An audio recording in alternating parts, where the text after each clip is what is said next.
Nathan, first of all, 400 career appearances. How does that feel, first of all? Well, I didn't know until you guys had just said. But yeah, it flew by. It literally felt like yesterday I was playing for Stafford Rangers on my first loan move. So it's one of them things that, as it's flew by, I've really enjoyed it and can't wait for clocking up a few more and seeing how far I can get. When you start your career as a footballer, is that kind of milestone ever in your mind at all, or is it just the next one? No, it's all about, you set small term goals. So obviously when I first broke through and got a professional contract, the first thing was how many can I get my first appearance for Vale, and it obviously took me a couple of seasons to do that. Like I say, going to Stafford Rangers, then to Torquay, and then finally making the breakthrough. But yeah, you don't really look ahead and say, I want to make 400 appearances. If you make it that far, I'm sure a lot of people say you've done quite well, but I'm not going to ponder on it now. And like I say, want to try and clock up a few more and see how far I get. Did the Stafford Rangers and the Torquay experience teach you a lot about how to be a professional footballer, not just the physical side of it, but how to behave as a professional? Yeah, they both had their inputs on where I'm at now. I mean, Stafford Rangers was my first taste of men's football, so I was playing just youth team before that, obviously playing against people my own age, probably being one of the strongest on the pitch potentially, and then going to Stafford Rangers and playing against grown men at the age of 18, you find that you're not the biggest, the strongest out there. You've got to try and adapt your game and play a little bit smarter against them bigger strikers, and that's what that sort of loan taught me. And then going away to Torquay, I always say that's when I grew up a little bit. I moved from home. Mum wasn't there to do washing, cleaning, cooking and that sort of stuff. That season it was definitely a roller coaster. We were down at the bottom. I think we were about 12 points adrift at Christmas, so it was a mentality type of season where we had to stay strong, pull together, and I think that's taught me a lot, especially in the career that I've had so far, and it's helped me to get where I am now. Is that how you learned to evolve beyond a microwave as well?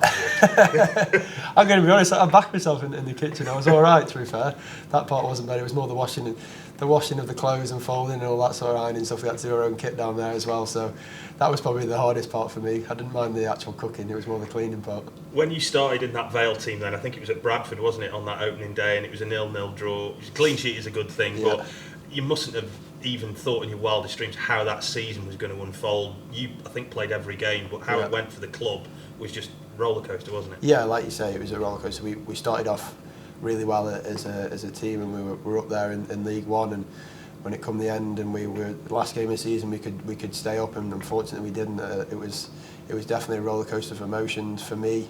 On a personal note, playing and staying in the team and winning a few awards at the end of the year was great, but as a team and as a club, it was a real downer, and it taught me that in football, for every high there is a low, and you can't ride the highs too high and can't ride the lows too low. And like I say, it's put me where I am now, and it's kept me level-headed through the tougher times and even the good times like last year. So it's one of them where you've always got to think about the next thing, and don't ponder on perhaps a big win or a big loss or maybe a great point on the road. You've got to think about the next thing, and you've always got to be driving forward, because like I say, I'm 400 down the line now, and it's flew by, and it'll continue to fly by, and I'll look back and I probably, if I'd have pondered on things, I might have some regrets.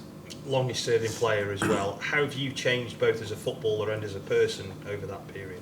Yeah, like I say, I'm sure every player evolves through their career, but for me here, I've grown up. I was one of the youngest in the changing room to now being one of the elder, the leaders in the group, and you have to evolve and fill that sort of position in the changing room. And I'm really enjoying the roles I've been given, perhaps having to lead the back line more than I used to have to, and them type of things. I really enjoy the challenge of that, and like I say, all the things I'm required to do, I take it in my stride and really enjoy a challenge. If you could go back and tell your younger self something now, what perhaps would it be? It's a tough one. I'm not too sure. It's perhaps just enjoy it while you can. Like I say, when you told me I was 400 down the line, I didn't even know. I didn't know. I thought I was just over 300. Like I say, so I've had an extra 100 that I didn't even realise. But yeah, enjoy every moment you can, because like I say, it's flew by. I'm turning 27 this year. Hopefully got many more years, but like I say, football does fly by, and for anyone who's just starting out, enjoy every moment and take every little bit as you can. Do you still enjoy the challenge of it as well? You know, every match day, every leading the team as a senior player in this dressing room. Do you still got that same buzz from when you first started? I mean, from football to a game of Monopoly, I don't play to lose. I want to win at everything, even if I'm playing against my kids. I find it really hard to let them win sometimes. But like I say, to win a game of football is the ultimate experience as a footballer, and that's what we set out to do every game, every day in training. If it's a small-sided game, a game in possession, or anything where there's a winner in the outcome, I want to be that winner, and I'll be a bit miffed off if I don't. Several managers, I can't remember how many it is now, but quite a few managers have been here while you've been a fixture. How do you, in the game as it is these days, when a new man comes through the door and takes charge, what's in your head, and how do you kind of deal that with the football, and how do you make sure that you stay as part of his team? Well, like I say, as soon as a new manager comes in, he'll have his own ideas, have his own ways of playing. It's an audition. Everyone's got to play for their part. So as soon as they come in, you hit the ground running. You try and prove to him as you do now. I mean, we've got such a strong squad now. It's the same sort of thing. You're playing in training for your position on a Saturday. So as soon as a new manager comes in, you've got to impress as quick as you can, because, like I say, he's probably got 3 or 4 days to pick his first 11, and then it's keep your shirt. So, like I say, as soon as the new manager comes in, all I'm thinking is impress him. Hopefully you get picked, and then keep it your shirt with the results and performances. Anybody in particular that you've played with or you've met over those 400 games that deserves a bit of a mention for either good or bad reasons? This dressing room's definitely seen some good and some bad. Like I say, we've come a long way. We're probably can't think of anyone to perhaps call out right now, but if you ask me when I've finished, I'm sure there'll be a few stories I could probably tell. But like I say, this dressing room's seen a few come and go, and this where we're at now as a club, as a squad, as everything that we've got now, it is by far the best we've been given, facilities-wise. Anything we want, we get.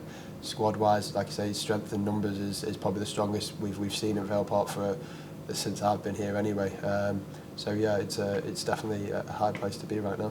What was it like on that day at Wembley back in May for you, who'd seen the bad times and the crazy times as well, to be out there on the Wembley pitch? Just describe how that felt in comparison to the rest of your career so far. Yeah, so it was one of them things where as soon as we got relegated in League One, it was like a bit of a goal of mine to get back to League One. So it was almost like a relief that we'd finally done it, but it was obviously one of them moments that I'll never forget. It was the highest of what I've done so far in my career, and to see the thousands and thousands of fans behind, how much it meant to them as well, and like you say, us on the pitch, it was a dream come true. I'm sure if you offer any player promotion through the playoffs at Wembley or automatic, everyone would if you guarantee it, they'd choose playoffs at Wembley. So it was one of those experiences that not many people get to have, and I'm going to definitely remember that for the rest of my life. When that final whistle went, A, what was in your head, but B, when you eventually spoke to your family, what did they say? As soon as the final whistle went, it was, let's party. Do you know what I mean? It's been a long old year. Like I say, another one of them rollercoaster years. But at the end of the year, we had multiple games to get up by automatic and have it done, put it to bed, and concentrate on next year. But like I say, we nearly bottled it at the end, and we come together and pulled through the character that we had last year. And like I say, it was an exciting time. The relief for myself to get us back where we were was overwhelming, and like I say, it was just pure enjoyment to do it with a few of the lads that had been here for a while, like you say, like your Gibbos, your Tom Conlons, that we'd been here and seen that the worst of times that we'd had. It was a really good moment, and all my family were there, and they said it was just such a proud moment for them, for me to do it, and like I say, one of them things that you'll never forget. You've got local roots as well. You've co-founded that academy with Tom as well. So how important is Stoke-on-Trent to you, not just as a footballer but as a person, and the fact that you've spent the majority of your career here so far? Yeah, being a local lad, you get to see the impact of winning in a club doing well on the local area. Like I say, you drive through, perhaps when we weren't doing so well, through Burslem on match day, it's a bit less buzzing, do you know what I mean? There's not as many people walking through, there's not as many people knocking on your windows, waving, people when you recognise you walking through just the town centre and stop and ask for pictures and that sort of thing. It shows you what an impact it actually has on people in everyday life, how much more upbeat they are if you win on a weekend, or like you say, last year in the off-season after we got promoted, it felt like everyone I seen was a Vale fan. There was just hundreds of us just asking for pictures and all that sort of thing, so it was great, and it's nice to see that you have an impact on other people's lives just through a simple game of football. But like I say, it's as a local lad, it means a lot more for a club to do well, because you get to see what it means to others. Ready for another 400? Absolutely, clock them up, eh? But in terms of this season, it's been tough. I think we know that. But you've acquitted yourselves well in the majority of the games. From your experience, being again now one of the older heads, what responsibility is on the senior players to help guide some of the younger lads who aren't used to this level? Yeah, like I say, we come into League One and we knew that it was going to be tougher. You knew you were going to be punished more for mistakes. You knew that we was going to be a bit of an up and down, and we perhaps weren't expected to be as high as we were. I think we've seen at the start of the year that people were perhaps tipping us to be down there. So it's just about proving people wrong and going in every game and thinking we can win.